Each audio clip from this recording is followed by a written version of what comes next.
Question, A line makes angles alpha beta gamma and delta with the diagonals लिखा है, यानी कि diagonals है of a cube.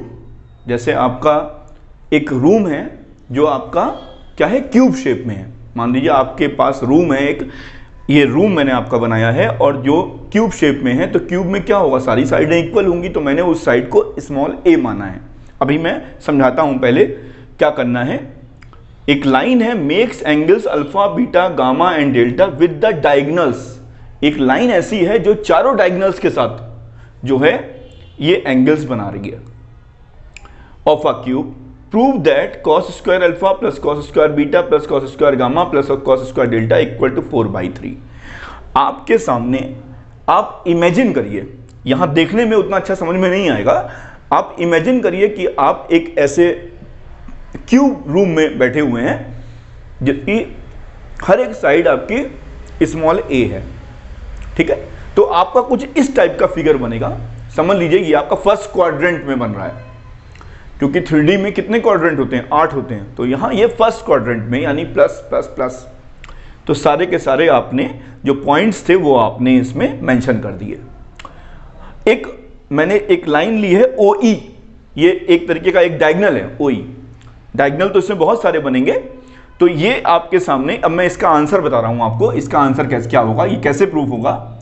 Late OADBFEGC, ये पूरा का पूरा मैंने एक नाम दिया है, ये एक क्यूब है with each side small A, the 4 diagonal OE AF BG and CD। जब आप इमेजिन करेंगे तो आपको खुद ही समझ में आ जाएगा डायगनल क्या होगा, आपको पता ही है। तो diagonal OE AF BG and CD, मैंने यहां पर OE को शो किया है डायगनल को। तो सबसे पहला काम है हमें अब ये डायगनल बन रहे हैं तो जाहिर सी बात है एक्सेस के साथ कोई ना कोई एंगल बना रहे होंगे। तो वो जो एंगल है वो, अब ये क्यूब है और डायगनल का हिसाब किताब है, तो क्या होगा, एंगल सब इक्वल होंगे, ठीक है। यानी कि L square plus M square plus N square, मैं इस समय इस डायगनल के सेंस में बात कर रहा हूं, तो क्या होगा आपका आ जाएगा 3 cos square alpha equal to 1, तो cos square alpha equal to 1/3, 1/√3 आएगा आपका, ठीक है। तो जो अगर मैं डायरेक्शन कोसाइन के बारे में बात करता हूं डायगनल OE की, तो आप क्या लिखेंगे डायरेक्शन, तो अगर मैं OE के रेस्पेक्ट में बात करता हूं तो क्या होगा 1/√3, 1/√3, 1/√3। अब ये कैसे आया ये समझ लीजिए, ये कैसे आया, a-0/√a² plus a² plus a²। ऐसे ही यहां पर भी a-0/√a² plus a² plus a², a-0/√a² plus a² plus a²। ये कैसे आया बच्चों, ये डायरेक्शन कोसाइन क्या होता है, आपका डायरेक्शन रेशियोज जो है इसका क्या है, a है, तो OE क्या हुआ, a-0 अपॉन उसका मॉडुलस, उसकी जो लेंथ है वो कितनी है, यही है। तो ये कितना आ गया आपका, जब आप इसको सॉल्व करेंगे तो आपका आएगा 1/√3, 1/√3, 1/√3। बिल्कुल ऐसे ही डायरेक्शन कोसाइंस ऑफ AF का क्या होगा, जब आप सॉल्व करेंगे तो आपका आ जाएगा माइनस का 1/√3, 1/√3, 1/√3। बिल्कुल ऐसे ही डायरेक्शन कोसाइंस ऑफ आपका BG क्या आएगा, BG क्या होगा 1/√3, माइनस 1/√3, 1/√3। बिल्कुल ऐसे ही direction cosine of CD, direction cosines of CD क्या हो जाएगा आपका 1/√3, 1/√3, माइनस 1/√3, ये आपके आ जाएंगे आपका।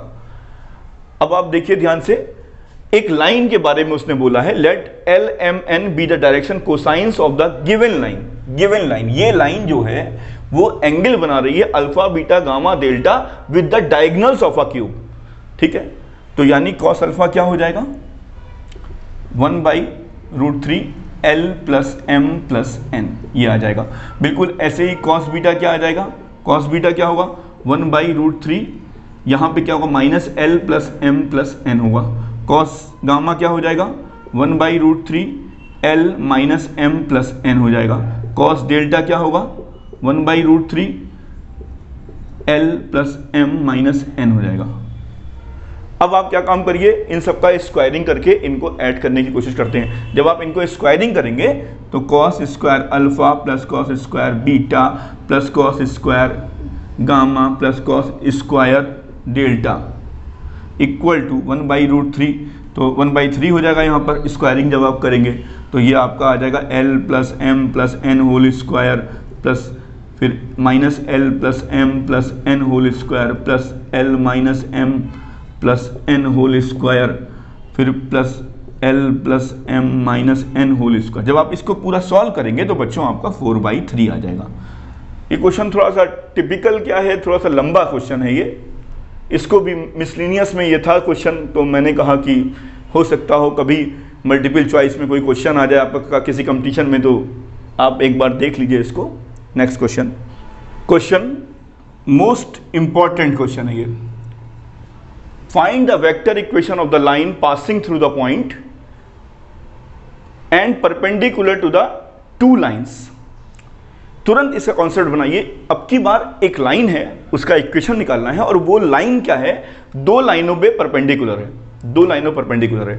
यानी कि मैं आपको इसको प्रैक्टिकल करके समझाता हूं। मान लीजिए कि ये दो लाइनें हैं, कहीं भी हैं, एक का डायरेक्शन रेशियो अलग है, एक का डायरेक्शन रेशियो अलग है, ऐसे है। तो मान लो कुछ ये इस लाइन का डायरेक्शन रेशियोज ये है, इस लाइन का डायरेक्शन रेशियोज ये है। अब एक ऐसी लाइन है, ये दो लाइनें हो गई। अब एक ऐसी लाइन है जो इस लाइन पे परपेंडिकुलर है, यानी कि कुछ इस टाइप से होगा। यानी कि ये जो लाइन है ये रिक्वायर्ड लाइन है। तो इस रिक्वायर्ड लाइन का डायरेक्शन रेशियोज कैसे निकलेगा, जब आप इन दोनों का क्रॉस करेंगे। और जैसे ही आप इन दोनों का क्रॉस करेंगे तो वैसे ही क्या आ जाएगा, वैसे ही इस लाइन का डायरेक्शन रेशियोज आ जाएगा। तो मैं आपको इसको वेक्टर से भी समझा सकता हूं और मैं आपको कार्टेशियन से भी समझा सकता हूं। इस लाइन के डायरेक्शन रेशियोज को मैं मान लूंगा ABC, तो वो इस लाइन के साथ भी डायरेक्शन रेशियोज क्या होगा, परपेंडिकुलर होगा, और इस लाइन के साथ भी डायरेक्शन रेशियोज क्या होगा, परपेंडिकुलर होगा। तो इसी कॉन्सेप्ट का यूज करके हम लोग इस सवाल को सॉल्व कर लेंगे।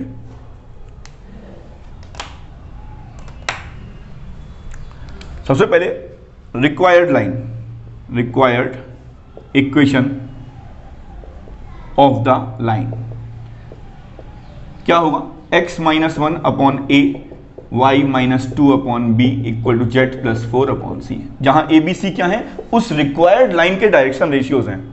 यहां लिख दे रहा हूं मैं, direction ratios of required line.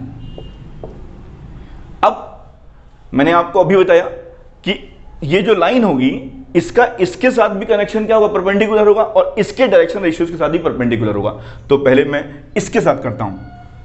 For line 1 के लिए क्या होगा, 3a माइनस का वही a1 a2 plus b1 b2 plus c1 c2 वाला ही लगाया है मैंने। मुझे पता है कि ये 90 डिग्री का होगा क्योंकि दिया हुआ है परपेंडिकुलर। तो 3a माइनस का 16b माइनस का 16b प्लस का 7c इक्वल टू 0। ऐसे ही फॉर लाइन 2 के लिए क्या हो जाएगा, क्या होगा, 3a plus 8b minus 5c equal to 0। अब आपको ये सॉल्व करना, मैंने आपको बहुत बार समझा रखा है। आपको a b c यहां लिखना है आपको, फिर यहां से स्टार्ट करना है, माइनस 16 8 7 माइनस 5 फिर 7 माइनस 5 3 3 फिर 3 3 और फिर माइनस 16 और 8। अब आप इसका मल्टीप्लाई इससे करेंगे, माइनस इसका मल्टीप्लाई इससे करेंगे, क्या आ जाएगा आपका 80 माइनस का 56। यहाँ क्या आएगा 21 प्लस का 15, यहाँ क्या आएगा आपका 24 प्लस का 48। अब आप इसको ठीक से लिख दीजिए, a upon b upon c upon,